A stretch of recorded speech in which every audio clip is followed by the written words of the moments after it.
NEET UG 2026 परीक्षा विवाद की गूंज की। आखिरकार केंद्र सरकार के सबसे बड़े फैसले में से एक पर यह पूरा मसला जाकर खत्म हुआ। छात्रों के लगातार 36 दिनों तक चले आंदोलन पर विपक्ष के हमलों और परीक्षा परिणाम पर उठे गंभीर सवालों के बीच केंद्रीय शिक्षा मंत्री धर्मेंद्र प्रधान ने अपने पद से इस्तीफा दे दिया है। अपने इस्तीफे में उन्होंने युवाओं के भविष्य और देश हित का हवाला दिया है। लेकिन क्या यह केवल नैतिक जिम्मेदारी का मामला है या फिर छात्रों के दबाव के आगे सरकार का बड़ा राजनीतिक फैसला इसे कहा जा सकता है? आप चेन ऑफ इवेंट्स को अगर समझेंगे तो पता चलेगा कि शुरुआत में मामूली सा दिखने वाला प्रदर्शन कैसे एक बड़ी रफ्तार पकड़ गया। सोनम वांगचुक से लेकर बड़े बड़े दिग्गज यहां पर पहुंचे और उसके बाद राजनीति का अखाड़ा भी ये बना, लेकिन अब अंतिम मुकाम पर पहुंचा और ये सब कुछ खत्म भी हुआ। इस रिपोर्ट में तफसील से तमाम जानकारियां।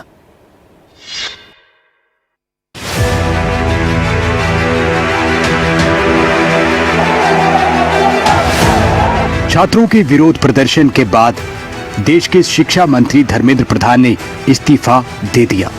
इस्तीफा देते हुए धर्मेंद्र प्रधान ने लिखा, जंतर मंतर पर जो स्थिति बनी इससे देश की एकता अखंडता को खतरा है। उन्होंने आगे कहा, युवाओं का भविष्य बर्बाद ना हो और कानूनी पेचीदगियों में न फंसे, इसे देखते हुए मैंने त्याग पत्र देने का फैसला किया। मोदी सरकार के 12 साल में धर्मेंद्र प्रधान पहले मंत्री हैं जिन्हें विरोध प्रदर्शन के दबाव में इस्तीफा देना पड़ा है। धर्मेंद्र प्रधान ने अपनी चिट्ठी में लिखा है, पिछले 4 दशक से ज्यादा वक्त से वो छात्र शिक्षक शिक्षा सुधार के लिए समर्पित रहे। उनका हमेशा से मानना रहा है, मजबूत, समावेशी और दूरदर्शी शिक्षा व्यवस्था ही किसी भी राष्ट्र के विकास की आधारशिला होती है। 3 मई 2026 को आयोजित नीट यूजी परीक्षा में अनियमितताओं की शिकायतें सामने आई। सरकार ने तुरंत कार्रवाई की, मामले की जांच सीबीआई को सौंपी, परीक्षा रद्द कर दोबारा परीक्षा भी हुई। अगले साल से नीट की पूरी तरह से कंप्यूटर आधारित यानी सीबीटी मोड पर परीक्षा होगी। पिछले 10 दिन की घटनाओं ने उन्हें बेहद व्यथित किया है। उनके व्यक्तिगत सम्मान का विषय ये नहीं है, बल्कि देश के युवाओं का भविष्य का सवाल है। नहीं चाहते कि छात्रों का भविष्य कानूनी विवादों और सियासी टकराव में उलझे या उनका ध्यान पढ़ाई से भटके। इसी भावना के साथ उन्होंने पद छोड़ने का फैसला किया। धर्मेंद्र प्रधान को मोदी कैबिनेट में मजबूत मंत्री माना जाता रहा। 2014 से धर्मेंद्र प्रधान सरकार में मंत्री थे। शिक्षा से पहले प्रधान पेट्रोलियम और इस्पात जैसे अहम विभागों के मंत्री थे। फिलहाल उनके इस्तीफे के बाद सियासी गलियारों में चर्चाओं का बाजार गर्म है। सरकार पर हमला तेज है। Education Minister Dharmendra Pradhan's resignation is a huge step in rebuilding our education system. It's a symbolic step because he was a symbol, but it is still a big step. And I want to congratulate every single student, every single youngster who came out on the streets and fought for democracy, fought for the future of this country, and defended the Constitution. Dharmendra Pradhan के इस्तीफे पर BJP के राष्ट्रीय अध्यक्ष नितिन नवीन ने अपने social media platform x पर प्रतिक्रिया दी।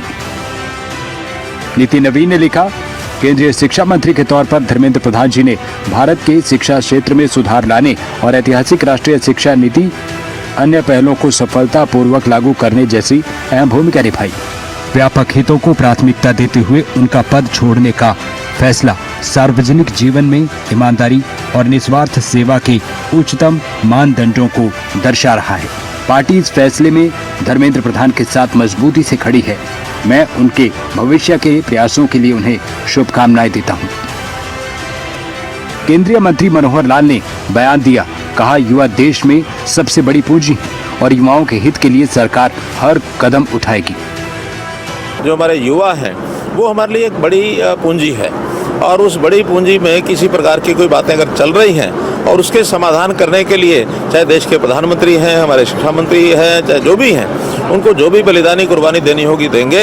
लेकिन हमारे छात्र का जीवन, हमारे युवाओं का जीवन, ये देश के प्रति एक समर्पित भाव से आगे बढ़ने वाला, उनका जो जीवन है कुशल बने और वो तरक्की करें। 2024 में भी नीट का पेपर लीक हुआ था। उस वक्त भी धर्मेंद्र प्रधान शिक्षा मंत्री थे। सरकार ने पेपर लीक की घोषणा की। इसरो के वैज्ञानिक राधा कृष्णन की अध्यक्षता में कमेटी बनी। कमेटी का काम सुझाव देना था जिससे पेपर लीक को रोका जा सके। कमेटी ने पेपर लीक रोकने के लिए अपना सुझाव दिया, लेकिन इसे पूर्ण रूप से अमल में नहीं लाया गया। इनके अलावा एनटीए की लापरवाही का ठीकरा भी प्रधान पर फूटा। उन्हें आखिर में इस्तीफा देना पड़ा। देखिए, देर आए दुरुस्त आए, ये पहले आ जाना चाहिए था, का नुकसान नहीं होता। इतने पूरे देश में होया, लोगों जो युवा पीढ़ी है उसका विश्वास उठ चुका है एग्जाम से, तो पूरा सिस्टम बदलना चाहिए, नया सिस्टम आना चाहिए, ट्रांसपेरेंट होना चाहिए। और ऐसा होना चाहिए, मान लो एक एग्जामिनेशन सेंटर है, 4-5 क्वेश्चन पेपर हो, और 100 तरीके हो सकते हैं जो ट्रांसपेरेंट बना सके, ताकि उनमें विश्वास पैदा हो कि जो जितना काबिल होगा उसको उतने नंबर मिलेंगे। धर्मेंद्र प्रधान का इस्तीफा नीट विवाद की सबसे बड़ी सियासी परिणति बनकर सामने आया है। 37 दिन का आंदोलन, सरकार के सामने उठे सवाल, सत्ता पक्ष इसे जिम्मेदारी और संवेदनशीलता का फैसला बता रहा है, जबकि विपक्ष इसे छात्रों के दबाव का नतीजा करार दे रहा है। लेकिन इस पूरे विवाद में सबसे अहम किरदार है देश के लाखों छात्र, जिनके सपनों, मेहनत पर परीक्षा व्यवस्था की हर छोटी बड़ी चूक सीधा असर डालती है। असली चुनौती है भरोसा बहाल करना, ऐसी व्यवस्था बनाना जहां किसी छात्र को अपने भविष्य के लिए सड़क पर यूं उतरने की जरूरत न पड़े।